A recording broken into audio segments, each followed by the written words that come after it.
Canada's mountain parks reveal their wonderful scenery to thousands of visitors every year. But many sightseers overlook the park's natural inhabitants, the animals and birds. Even on the barest peaks, far above the tree line, there are things to see. The pika, for instance. He's a close relative of the rabbit. The pika usually moves at a run, and for very good reasons. The summer is short at these high altitudes, so he hurries about, enjoying the occasional snack and gathering food for the winter.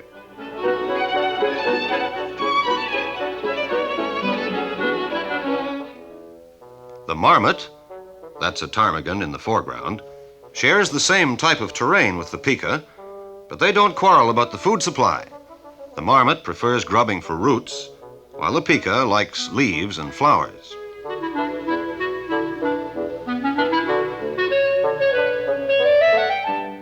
Even at midsummer, there's usually some snow around the marmot's home in the shady places.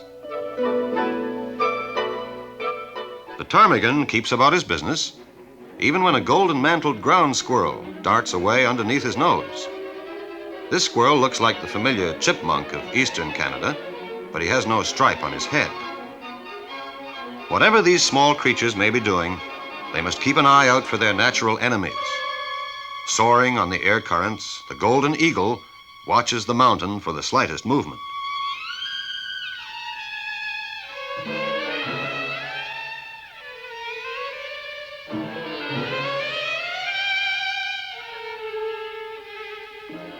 If the eagle sees them, their only hope is to get to a friendly burrow before he strikes.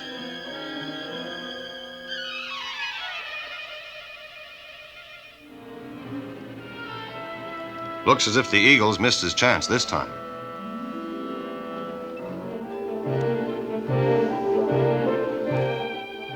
Visitors come by the thousand to the two famous mountain parks, Banff and Jasper. Mostly, they just get out of their cars to enjoy the many magnificent views.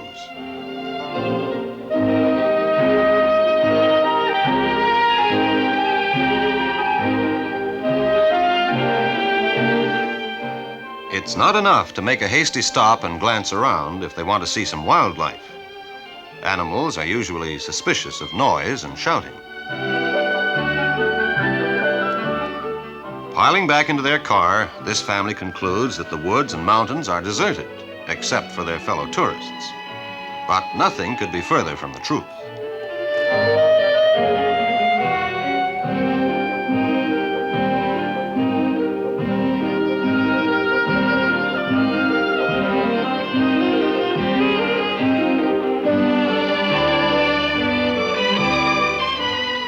The Park Service employs a number of wardens who protect the wildlife and watch over the parks. The warden usually knows where the wildlife can be seen, but he cannot assist the visitors unless they're prepared to take time.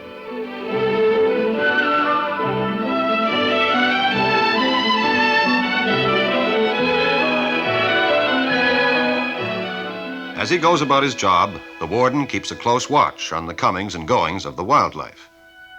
Right now, he's got his eye on a small party of mountain goats. There they are, clinging to a steep rock slide. But mountain goats do this all the time and never seem to slip off.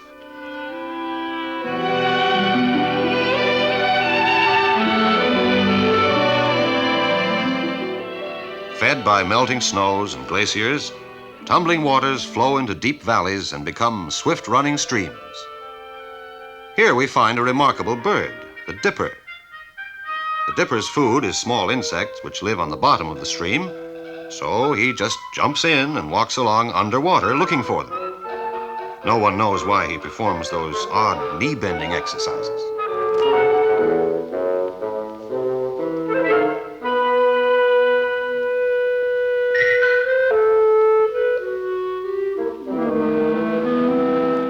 The young ones wait nervously, limbering up before they take their first plunge. Until they do, they must be fed by their parents.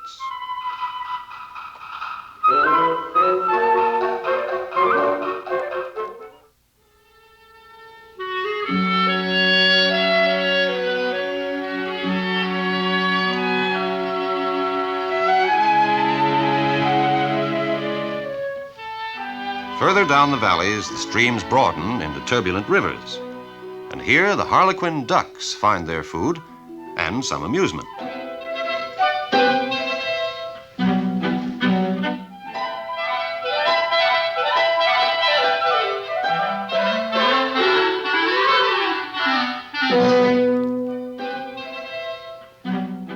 Harlequins, too, walk along the bottom of the river, but mostly they dive for insects, snails, and crayfish. They seem to enjoy shooting the rapids. After slowly working their way upstream, they take a wild ride down through the white water, pausing at the end of their course before setting off upstream again. A pleasant and satisfying way of spending the day for a group of gay, unattached drakes.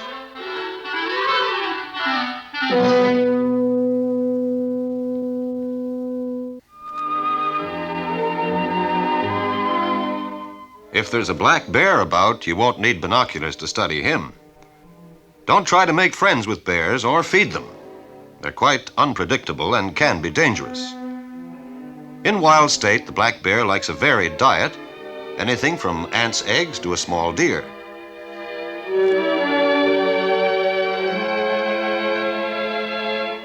When a bear is prowling around, the mule stag is on the alert.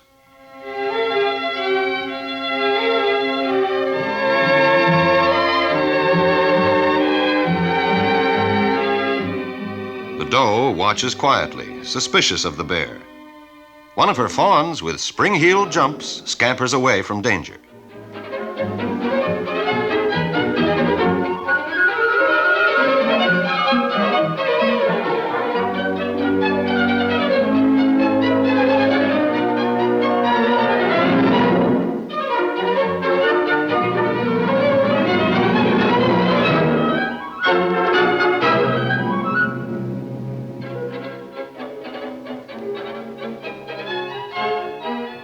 Doe and fawns are safely reunited. But the bear probably had other ideas anyway. Bears climb trees easily, either in search of food, like honey in a wild beehive, or to escape from their enemies.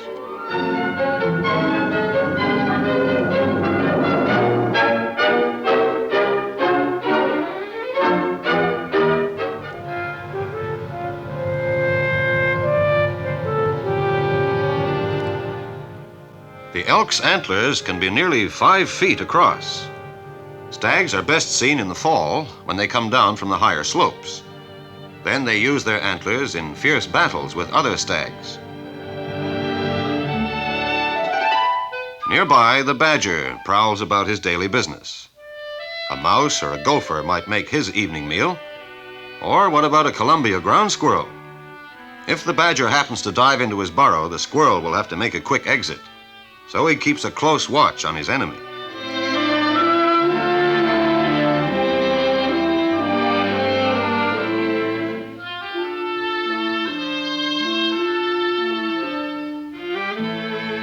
Here's an evening visitor, the coyote. The ground squirrel is on the alert again. He could be the prey this time, too.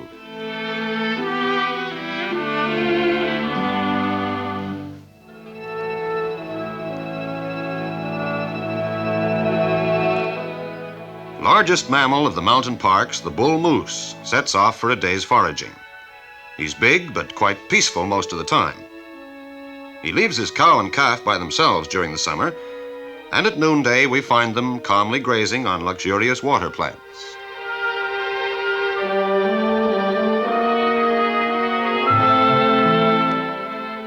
High above, a Rocky Mountain sheep stands guard. Despite the altitude, these animals seem to have no difficulty finding enough food.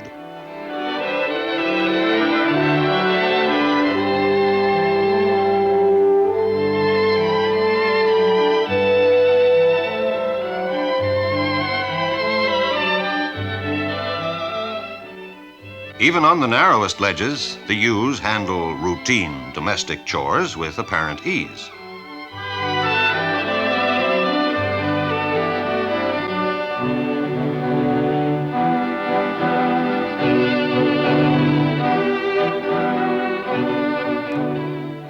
Salt licks, formed by evaporating pools in the beds of dried-up streams, supplement their diet with essential minerals. Nimble-footed, they climb from crag to crag, where they can be spotted by the sharp-eyed visitor.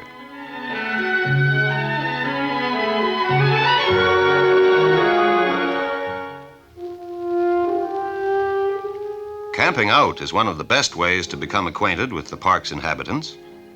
Early risers might even get a close look at a flock of bighorn sheep.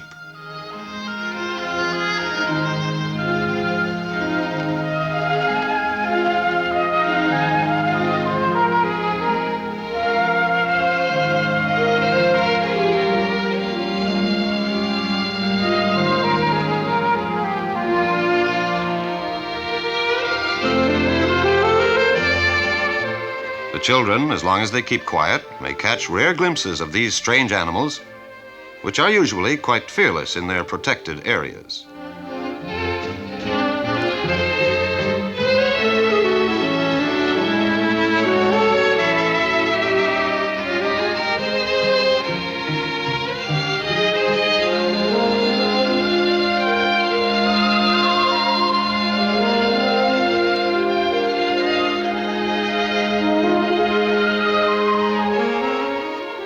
After the sheep have moved to higher levels, the family venture out to make other interesting discoveries.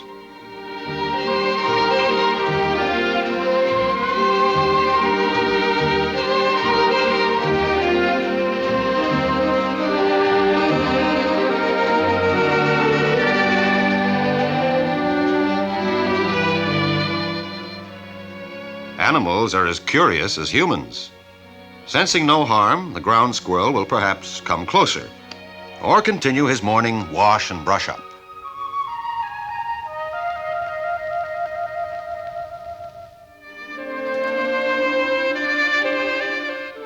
Guided carefully, the children can take delight in recognizing other animals.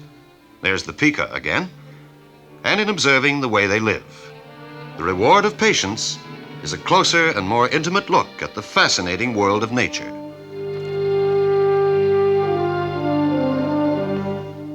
After many years of careful protection, Banff and Jasper National Parks have become vast zoological gardens. Here, the whole family can enjoy the birds and mammals in their natural surroundings, amid the peaks and rivers, lakes and valleys of the magnificent Canadian Rockies.